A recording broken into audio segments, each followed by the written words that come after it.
नमस्कार दोस्तों, स्वागत है आपका मेरे YouTube चैनल पर। तो दोस्तों, आज बात करते हैं हम नरसिंह चतुर्दशी के बारे में।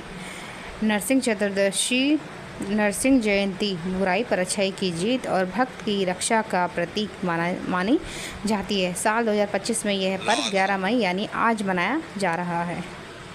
नरसिंह जयंती भगवान विष्णु के चौथे अवतार भगवान नरसिंह के प्रकट होने की तिथि के रूप में मनाई जाती है। इस दिन भगवान विष्णु ने अपने भक्त प्रहलाद की रक्षा करने और अधर्मी राक्षस हिरण्यकश्यप का अंत करने के लिए नरसिंह रूप में अवतार लिया था। यह अवतार आधा मानव और आधा सिंह का था, जिसे भगवान का क्रोध रूप में भी कहा जाता है। नरसिंह जयंती बुराई पर अच्छाई की जीत और भक्त की रक्षा का प्रतीक मानी जाती है। साल 2025 में यह पर्व 11 मई यानी आज ही मनाया जा रहा है।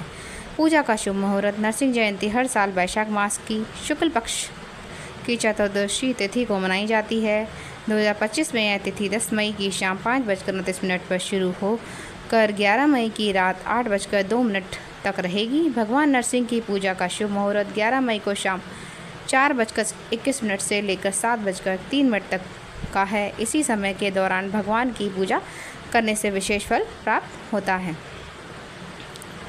पूजा विधि। इस दिन प्रातःकाल स्नान करके स्वच्छ वस्त्र पहने और घर की उत्तर पूर्व दिशा ईशान कोण में एक लकड़ी की चौकी पर लाल कपड़ा बिछाकर भगवान नरसिंह की प्रतिमा या चित्र स्थापित करें। इसके बाद भगवान को फूल, चंदन, पंचामृत, नारियल से सूखे मेवे, केसर, हल्दी और अक्षत आदि अर्पित करें। पूजा के समय घी का दीपक अवश्य जलाएं और भगवान नरसिंह के मंत्रों का जप करें। अंत में आरती करें और प्रसाद बांटें। यह पूजा विधि सरल होते हुए भी अत्यंत फलदायी मानी जाती है। उपाय जो जीवन में ला सकते हैं लाभ।